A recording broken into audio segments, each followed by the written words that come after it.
Bonjour tout le monde, j'espère que vous allez bien. Je nous ai pris une petite photo, on va rajeunir cette personne. On va vraiment la rajeunir, on va lui donner quelques années de moins. On peut imaginer que c'est pour un CV, pour quelque chose. D'où elle vient cette photo? Elle vient de sur FreePix, c'est une photo gratos. Je vous la mettrai en description. Il n'y a pas de droit d'auteur, donc vous pouvez travailler dessus si vous voulez comme ça, comme je vais le faire. Nous, enfin moi, j'ai sélectionné cette photo pourquoi? Il y a beaucoup de rides. La personne, elle a quand même pas mal de rides, vous voyez, au niveau des yeux, au niveau du front, au niveau des lèvres, au niveau... Bon, il y en a partout. Elle a également des cheveux blancs, des cheveux qui sont un peu... qui deviennent fins, on va dire, avec l'âge, hein. Voilà. Donc, je me suis dit qu'on devait avoir forcément moyen de retravailler ce visage. On va le faire ensemble. Ici, on a également une longueur ici. Ça, c'est un problème. Vous allez voir que c'est un problème. Ok, on va commencer tout de suite, on va activer les filtres, puisqu'on va travailler avec l'IA, vous vous en doutez, et on va venir sur Neural Filter. Lorsque j'arrive, j'ai directement un cadre bleu qui apparaît, pourtant j'ai rien de spécifiquement sélectionné, c'est parce que c'est le premier ici qui est automatiquement sélectionné, et c'est le lissage de peau. Ça tombe bien, on va en avoir besoin. Le filtre lissage de la peau ajuste et élimine les imperfections de la peau et l'acné des portraits, est-il indiqué. Ok, alors ce cadre bleu, c'est pour nous indiquer sa zone de travail. En fait, là, on se rend compte qu'elle va pas pouvoir travailler mes cheveux. Bon, on va voir un petit peu comment on va faire pour ces cheveux-là. On va travailler dessus. Bon, je vais le lancer, lissage de peau, je touche à rien, je l'active en cochant ici, enfin en cochant, en cliquant ici, et du coup ça devient bleu. Et vous voyez, c'est activé et on a déjà un résultat. Alors certes, vous allez me dire, elle a son âge.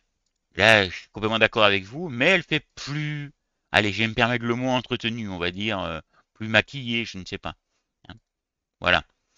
Ok, nous, ce qu'on va faire, on va pousser ici les flous et le lissage. Je vais y aller à fond pour que vous voyez vraiment le résultat. Après, normalement, il faut le faire avec modération, histoire de voir un petit peu les différences. Mais là, je veux vraiment que ce soit visible. Voilà. Du coup, on a enlevé les tâches. C'était peut-être pas ce qu'on cherchait. Mais bon, ça aussi, c'est pareil. Il y aurait moyen de les réactiver si jamais il y avait besoin. Mais là, elle fait vraiment... Elle fait plus jeune. Mais pas beaucoup. Pas beaucoup. On n'a pas gratté grand-chose. On va continuer à jouer avec notre intelligence artificielle et je vais venir sur les portraits intelligents ici. Les portraits intelligents, ça fait quoi? C'est écrit à ajuster les portraits de manière créative à l'aide de nouvelles fonctionnalités de retouche, des expressions, de l'âge du visage, de l'éclairage et de la pose des cheveux. Ça tombe bien parce que ces cheveux blancs là, franchement, c'est pas terrible. Donc, est-ce qu'on va réussir à les positionner différemment? Je sais pas ce qu'ils veulent dire par la pose des cheveux. Activons-le. Alors je vois que je peux mettre du bonheur, je peux mettre l'âge du visage, l'épaisseur des cheveux, la direction des cheveux. Ok. Ben nous, ce qui va nous intéresser ici, ça va être tout de suite l'âge du visage. Donc l'âge du visage, je vais le descendre, on va le mettre, je vais y aller, je sais pas, sur 18-19 par là. Voilà, 20 en gros quoi, moins 20. Bon allez, je laisse à 18, c'est bon. Voilà. Et là, traitement dans le cloud. Donc si vous n'avez pas de connexion internet, ça va être compliqué. Ça va être compliqué, vous êtes obligé de ne pas le faire. Voilà. Donc, tandis que la première fonction, il n'y avait pas besoin de connexion Internet. Là, il envoie l'image au cloud, le cloud lui renvoie, et boum, il m'a changé les cheveux et tout. Là, franchement, regardez. Franchement, elle a 10 ans de moins. Franchement, hein. Quand je dis 10, voilà. Je pense pas que j'abuse. Alors, on a ce problème de cheveux. On a ce problème. On va voir comment faire ça. Mais là, le visage, il est. Si vous devez envoyer un CV, enfin, si vous devez rajeunir une personne pour qu'elle puisse envoyer son CV, bah, franchement, c'est pas mal. Alors, il y a d'autres options. Ici, on pourrait augmenter l'épaisseur des cheveux, par exemple. Alors, attendez, on va le réactiver comme ça. On va le mettre, je sais pas, pour que ce soit visible, on va le mettre allez, à 18 aussi. Hop, épaisseur des cheveux, voilà. On a des cheveux qui sont un petit peu plus épais, vous voyez. Ils sont beaucoup plus lissés et plus épais. Même si sur le haut, là, on peut voir quelques cheveux blancs, ça peut paraître comme étant de la photo. Voilà. Donc, on peut laisser ça comme ça. La direction des yeux, on pourrait la changer. On va la décaler. Allez, on va la mettre à plus 4, 5. Hop, je vous laisse voir ça. Voilà. Donc, du coup, en bougeant la direction des yeux, le regard est un petit peu plus... regardez. Vous voyez? C'est la même personne, hein, pourtant, hein. Voilà. Donc, je vais la remettre à zéro, vraiment, pour pas qu'il y ait de mal donne et qu'on la reconnaisse vraiment bien. Voilà, donc là, là, ça ne touche absolument pas aux yeux, hein, si vous regardez les yeux. Pourtant, on pourrait se dire, non, mais on a l'impression que ça touche aux yeux. Non, la personne a les mêmes yeux, en fait. Ok? Bon, une fois qu'on a vu ça, on se dit qu'il y a plein d'autres options, hein. Dans les expressions, on pourrait mettre de la surprise, de la colère, générale, direction de la tête, on peut bouger la tête. Moi, je vous montre histoire de vous le montrer si vous n'avez pas la connexion à Internet. Hop, il elle rigole. Donc voilà, là, on a quelque chose qui est complètement différent, vous voyez?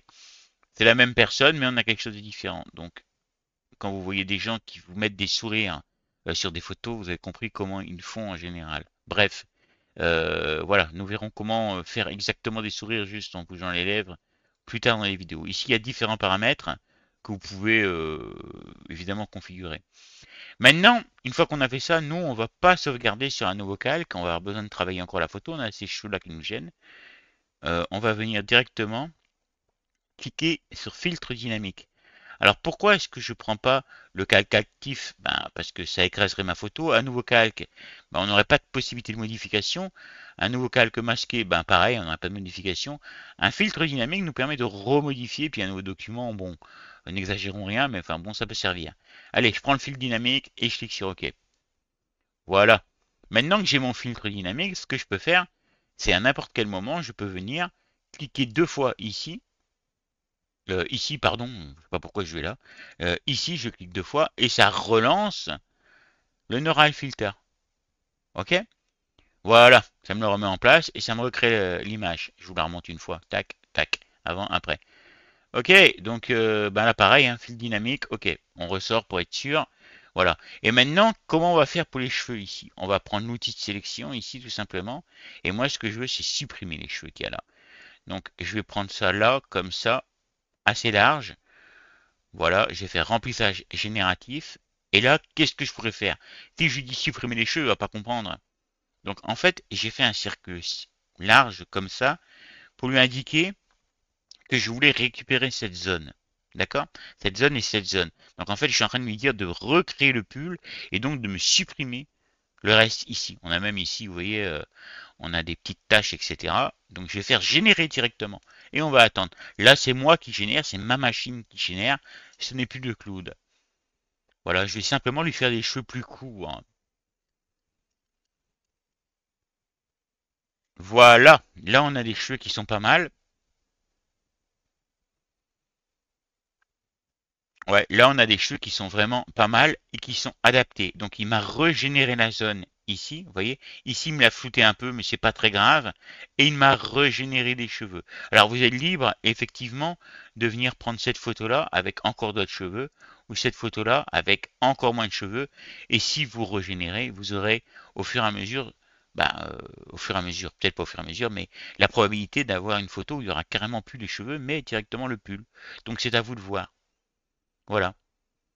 Voilà ce qu'on a comme résultat et on a donc une magnifique photo avec un filtre dynamique que vous pouvez venir modifier comme vous voulez avec des calques. Voilà, on a donc cette magnifique photo qui a été créée. Donc j'espère que ce tuto vous a plu. N'hésitez pas à vous abonner à la chaîne, liker, etc. En tout cas, je vous remercie de m'avoir regardé. Passez une excellente journée. Bye bye.